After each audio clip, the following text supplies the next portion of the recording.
صلى الإله صلى على الذي تجلى صلاته دوام فحبه. الحمد لله رب العالمين والعاقبة للمتقين محمد وآله وأصحابه أجمعين. أعوذ بالله من الشيطان الرجيم. بسم الله الرحمن الرحيم. يا أيها الذين آمنوا كتب عليكم الصيام كما كتب على الذين من قبلكم لعلكم تتقون أياما معدودات. وقال تعالى ولا تهنوا ولا تحزنوا وأنتم الأعلون إن كنتم مؤمنين. صدق اللہ العظیم. محترم بزرگوں اور دوستوں،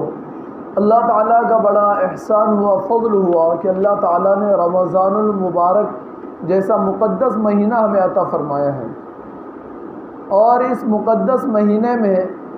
جمعہ کی نماز ادا کرنے کے لیے اللہ تعالیٰ نے ہم تمام کو جمع فرمایا ہے.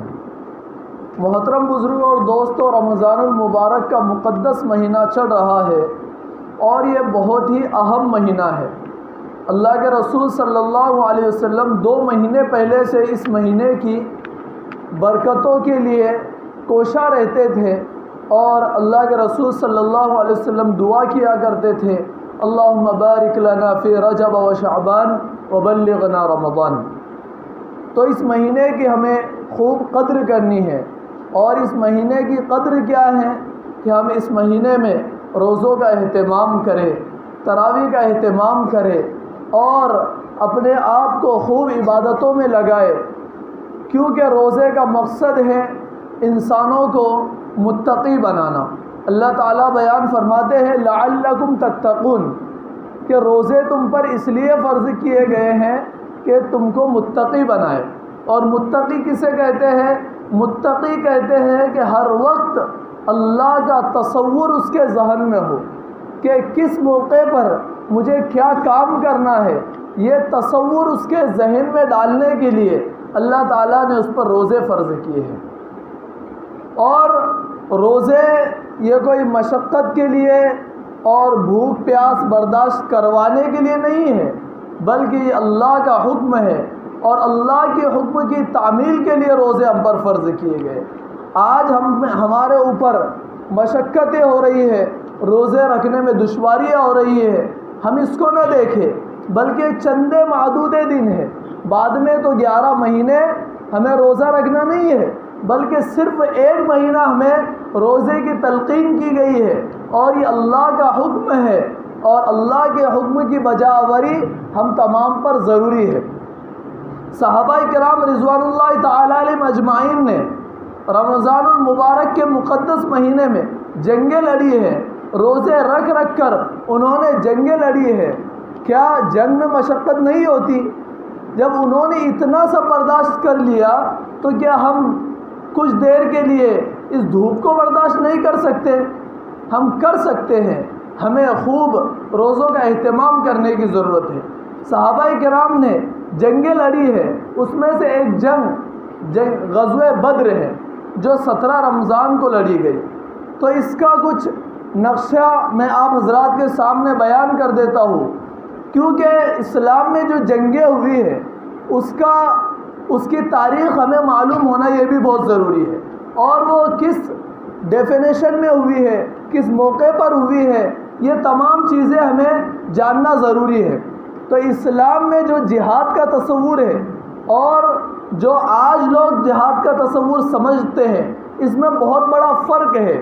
آج مغربی لوگ اور ہمارے ہندوستان کے لوگ بھی اسلام کو بدنام کرتے ہیں کہ اسلام میں مار دھاڑ ہے، اسلام مار دھاڑ سکھاتا ہے، لوگوں کو زبردستی مسلمان بنانا یہ سکھاتا ہے اسلام. لیکن یہ تصور ان کا غلط ہے.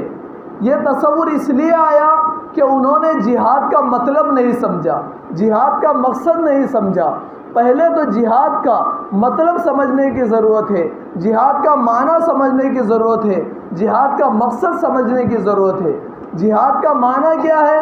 جہاد کا مطلب یہ ہے، جہاد کا معنی یہ ہے کہ لغوی معنی اس کا یہ ہے کہ خوب محنت کو صرف کرنا، خوب کوشش کرنا، اور اسلام میں جہاد کا معنی یہ ہے کہ ظالم کو ظلم سے بچانے کے لیے اپنی انتھک کوشش کو صرف کر دینا، یہ ہے جہاد کا صحیح مطلب، کہ ظالم کو ظلم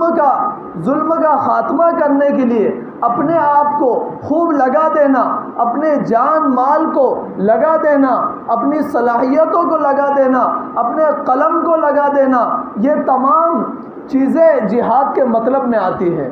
جہاد کی قسمیں بھی ہے، علماء کرام نے لکھا ہے کہ جہاد کی کئی ساری قسمیں ہیں جس کو قرآن نے بیان فرمایا ہے۔ پہلی قسم ہے جہاد بالمال،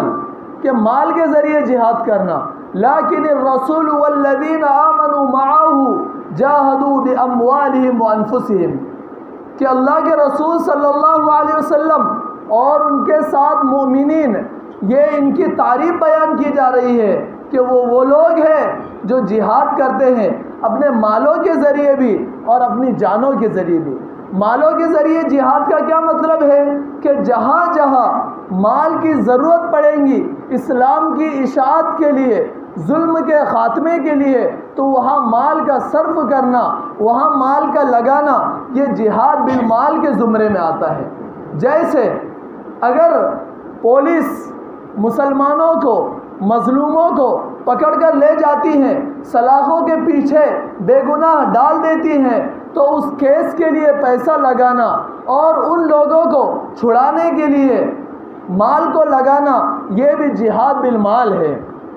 اسی طرح اپنی جانوں کو لگانا، پروٹیسٹ کرنا، اگر ہم مسلمانوں پر ظلم ہو رہا ہے، قانون کی دھجیاں اڑائی جا رہی ہے، اسلام میں مداخلت کی جا رہی ہے، تو ایسے وقت میں اپنی آواز کو بلند کرنا اور اپنی جان کو لگا دینا، یہ جہاد بالنفس ہے۔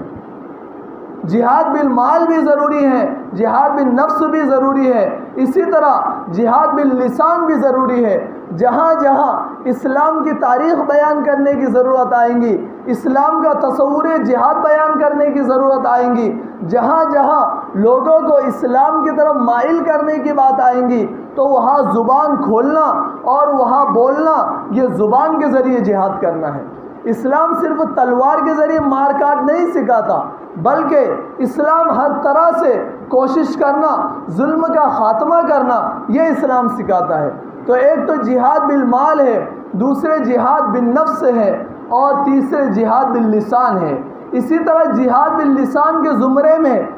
جہاد بالقلم بھی آتا ہے، کہ قلم کے ذریعے جہاد کرنا، پامپلیٹ چھاپنا، اسلام کی نشر و اشاعت کرنا، کتابیں لکھنا، یہ تمام چیزیں جہاد باللسان کے زمرے میں آتی ہیں۔ تو جہاد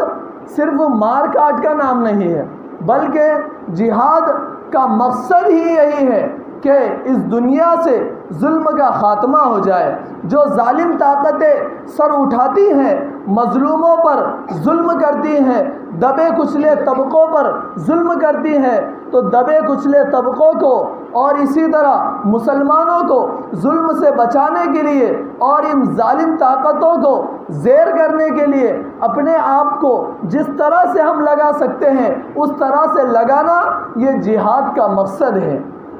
کیونکہ قرآن مجید میں جب جہاد کا حکم ہوا، اذن للذین یقاتلون بانہم ظلموا،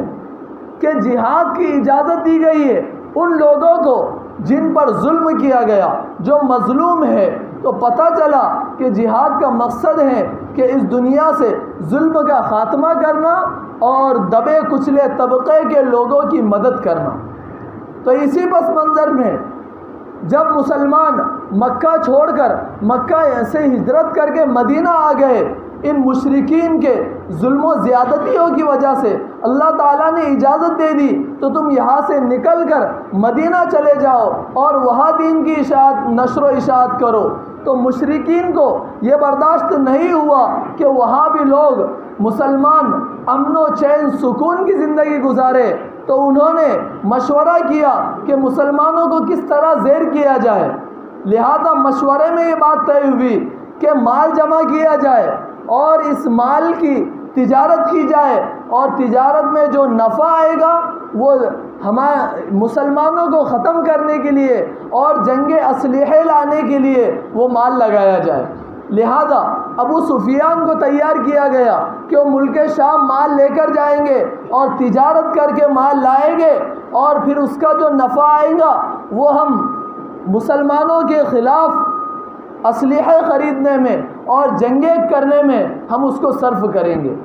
جب نبی کریم صلی اللہ علیہ وسلم کو اس کا پتہ چلا تو رسول اللہ صلی اللہ علیہ وسلم نے اس لشکر کے تعاقب میں 313 لوگوں کو لے کر آپ علیہ السلام مدینہ سے روانہ ہوئے، اور آپ کا مقصد ان سے لڑائی جھگڑا کرنا نہیں تھا، بلکہ ان کا جو برا مقصد تھا ان لوگوں کا، اس مقصد کو روکنے کے لیے اس لشکر کے مقابلے میں اللہ کے رسول گئے تھے کہ اس کا مال و دولت جو ہمارے خلاف صرف ہونے والا ہے اس کو ہم روک لیں، اور ہم اس لشکر کو یہی روک لیں وہ مکے جانے نہ پائے اور ہمارے خلاف وہ سازشیں کرنے نہ پائے۔ لیکن ابو سفیان کو یہ پتہ چل گیا کہ رسول اللہ صلی اللہ علیہ وسلم ہمارے تعاقب میں نکلے ہیں، تو اس نے ایک قاصد مکہ مکرمہ روانہ کر دیا زمزم غفاری نام کا، کہ وہ جا کر مکہ والوں کو اطلاع دے دے کہ ہمارے خلاف نبی کریم صلی اللہ علیہ وسلم جنگ کے لیے آ رہے ہیں اور ہمیں لوٹنے کے لیے آ رہے ہیں، لہذا فوراً ہماری مدد کی جائے۔ لہذا وہ جب پہنچا مکہ تو ابو جہل سے اس نے کہا، تو ابو جہل نے فوراً لوگوں کو تیار کیا کہ ہمارے لشکر کو بچانے کی ضرورت ہے، نکلو۔ تو ایسے وقت میں 70 صنادید قریش اس میں نکلے اور دوسرے عام لوگ نکلے، اس طرح سے 1000 کا لشکر رسول اللہ صلی اللہ علیہ وسلم کے ساتھ جنگ کرنے کے لیے نکلا۔ جب وہ نکلے تو ابو سفیان کسی راستے سے بچا کر وہ مکہ مکرمہ کی طرف نکل گئے اور رسول اللہ صلی اللہ علیہ وسلم کے ہاتھ سے بچ گیا۔ تو انہوں نے مکہ پھر قاصد بھیجا کہ ابو جہل سے کہا جائے کہ تم جو لشکر لے کر آ رہے ہو وہ واپس لے کر چلے جاؤ، کیونکہ ہم بچ کر نکل گئے۔ لیکن ابو جہل یہ تکبر میں گھمنڈ میں تھا، اس نے کہا کہ نہیں، محمد کی مجال کہ وہ ہمارے لشکر کو لوٹے نہیں، ہم اس سے تو جنگ کریں گے اور عرب کو بتا دیں گے کہ ہم کتنے طاقتور ہیں، کتنے ہم متکبر ہیں، یہ تمام چیزیں ہم عرب والوں کو بتا دیں گے۔ جب یہ تمام ہوا، اللہ کے رسول صلی اللہ علیہ وسلم نے جب دیکھ لیا کہ ابو سفیان کا لشکر بچ کر نکل گیا، لیکن مکہ کے کفار و مشرکین یہ لڑنے کے لیے آ رہے ہیں، تو صحابہ سے آپ نے مشورہ کیا کہ مجھ کو مشورہ دو کہ میں کیا کروں، جنگ کیے جائے یا پھر مدینہ روانہ ہو جائے، کیونکہ ہمارا مقصد تھا کہ اس لشکر کا جو مال و دولت جا رہا تھا اس کو لے لینا، لیکن وہ ہمارے ہاتھ سے نکل گیا۔ اب ہمارے سامنے دوسرا لشکر ہے، کیا ان سے لڑا جائے یا مدینہ منورہ روانہ ہو جائے؟ تو صحابہ